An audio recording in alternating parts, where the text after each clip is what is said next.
ஓர் அழகான கிராமம். அந்த கிராமத்தில் மிகவும் பசுமையான வயல்கள் நிறைந்து இருந்தன. ஆறுகளும், ஓடைகளும் இருந்தன. அங்கு ஒரு வயதான தாத்தா இருந்து வந்தார். அவருக்கு ஒரு பேரன் இருந்தான்.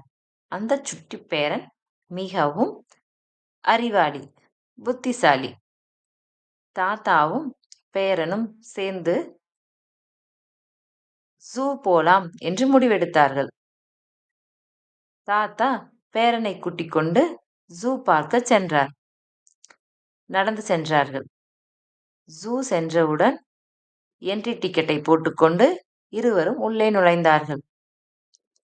தாத்தா கூறினார், பேராண்டி, இங்க வந்து பாரு. இங்க என்ன நிறைய எக்ஸ்பீரியன்ஸ் உனக்கு கிடைக்கும். எல்லா மிருகங்களும் இருக்கா. சிங்கம், புலி, கரடி, ஒட்டகச்சிவிங்கி, பறவைகள் எல்லாம் இருக்கா. ஆமா தாத்தா, மானெல்லாம் கூட இருக்கு. நல்லா இருக்கு தாத்தா. ஆம், இங்கு மான்கள், குரங்கு, புலி, சிங்கம், ஒட்டகச்சிவிங்கி எல்லாம் இருக்கும். தாத்தா, மங்கி பாருங்க, மங்கி மங்கி சுத்துது. யானை எல்லாம் இருக்கும். யானையெல்லாம் எவ்வளோ பெரிய யானை பாத்தியா? எவ்வளோ பெரிய தந்தம் எல்லாம் இருக்கா. இந்த யானைக்கு ஒரு மிகப்பெரிய ஸ்டோரி இருக்கு. நான் சொல்ற கேக்குறியா? கண்டிப்பா தாத்தா, நீங்க சொல்லுங்க, நான் கேக்குறேன். யானை மிகவும் பலம் பொருந்தியது. ஆனா, அந்த யானை ஒரு சிறிய கயிறால கட்டப்பட்டு இருக்கும். அதனோட கால வந்து சின்ன கயிறுல கட்டிருவாங்க.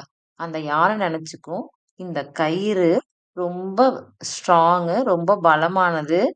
நம்ம அத அவுக்க முடியாது அப்படின்னு நெனச்சுக்கிட்டு, அதுதான் அதிக பலம். நம்மளோட பலம் வந்து ரொம்ப கம்மி அப்படின்னு நெனச்சுட்டு, அந்த யானை ஒரு வாழ்க்கை வாழும். தாத்தா, அப்படின்னா இந்த கயிறு ரொம்ப ஸ்ட்ராங்கா? அப்படி இல்ல பேராண்டி. இந்த கயிறு வந்து ரொம்ப ஸ்ட்ராங் தான். ஆனா, இவரு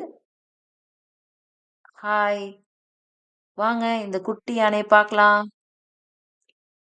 யானை ரொம்ப ஸ்ட்ராங் தான். ஆனா, இந்த குட்டி யானை, இந்த குட்டி கயிறுனால இருக்கும்போது, அது வந்து கயிறு ரொம்ப பலமா கட்டப்பட்டு இருக்கும்.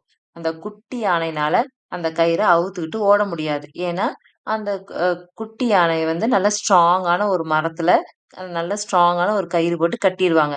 அப்ப அந்த குட்டி யானைனால ட்ரை பண்ணி சோர்ந்து போயிடுமா? அந்த யானையும் அந்த கயிற அவுக்க முயற்சி பண்ணும். அந்த யானைனால அந்த கயிற அவுக்க முடியாது. ஏன்னா, அந்த யானை வந்து ரொம்ப குட்டியா இருக்கும். அப்ப அது ரொம்ப சோகமாயிரும். அப்போ சின்ன வயசுலேருந்து அதுக்கு என்னவா இருக்கும்? இந்த கயிறு வந்து ரொம்ப ஸ்ட்ராங்கான கயிறு. நம்ம அந்த கயிறுல கட்டிட்டோம்னா, நம்மளால போக முடியாதுன்னு மைண்ட் செட்டுக்கு போயிரும். அது கொஞ்சம் கொஞ்சமா வளர்ந்து, குட்டி யானை பெரிய யானையா வளரும்போது, அந்த பெரிய யானையும் சின்ன கயிறு போட்டு கட்டியிருப்பாங்க. அந்த பெரிய யானை நெனச்சா, அந்த குட்டி கயிற அவுக்கலாமா? அவுக்க முடியாதா? நீங்க சொல்லுங்க பாக்கலாம்.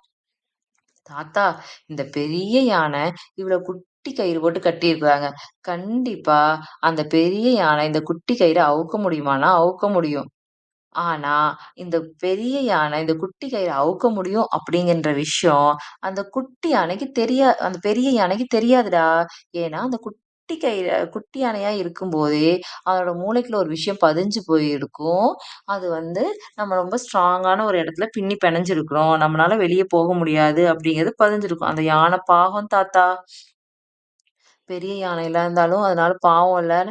ஆமா. எப்பவுமே நீங்க வந்து எப்பவும் மூளைய வந்து ரொம்ப அதிகமா யூஸ் பண்ணணும். இதே நீங்க சின்ன வயசா இருக்கும்போது உங்களுக்கு ஒரு கயிறு வச்சு கட்டுனா உங்களுக்கு எப்படி இருக்கும்? ஐயோ! தாத்தா, அத சொல்லாதீங்க. என்ன ஒரு கயிறு வச்சு கட்டுறத நெனச்சா எனக்கு பயமா இருக்கு. நான் வந்து என்ன வச்சு கயிறு வச்சு கட்டிருவாங்களா? என்ன அப்படிலாம் கட்ட மாட்டாங்கல்ல?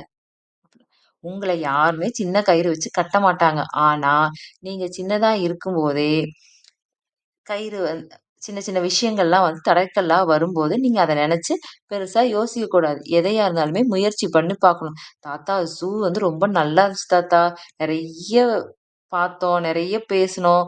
இந்த ஜூல நெறைய எனக்கு எக்ஸ்பீரியன்ஸ் கிடைச்சது. ஜூ வீட்டுக்கு போலாமா? ஆமா, வீட்டுக்கு போலாம் வாங்க. உங்கள வீட்டுக்கு கூட்டிட்டு போய் பத்திரமா நான் விட்டர்றேன். சாப்பிட்டு தூங்கலாம். தாத்தா, இந்த ஜூல இந்த யானை கதை சொன்னீங்கல்ல, அந்த யானைக்கு சின்ன வயசுல இருந்தே பழக்குன பழக்கம் தான் பெருசாயும் வரும். அது கயிறு நல்லா கட்டியிருக்குன்னா, அதனோட பலம் தெரியாதுன்னு. ஆமா, சின்ன கயிறு, சின்ன வயசுல நீங்க ஒரு விஷயத்துக்கு பயந்தீங்கன்னா, அது பெருசாயும் உங்களுக்கு அப்படியே தான் இருக்கும். அது உங்களோட பலமே உங்களுக்கு தெரியாது. எப்பவுமே உங்களோட பலம் உங்களுக்கு தெரியணும் அப்படின்னா, நீங்க முயற்சி செய்யணும். ஒவ்வொரு டைமும் நீங்க முயற்சி பண்ணிக்கிட்டே இருக்கணும். ஐயோ! முடியாது அப்படின்னு நீங்க நினைக்கவே கூடாது. எப்பவும் முயற்சி பண்ணிக்கிட்டே இருந்தீங்கன்னா, நீங்க வின் பண்ணுவீங்க. அந்த பெரிய யானை முயற்சி பண்ணுச்சுன்னா, அந்த சின்ன கயிற அவுக்க முடியுமான்னா, அவுக்க முடியும். முயற்சி செய்யுங்க. டாட்டா.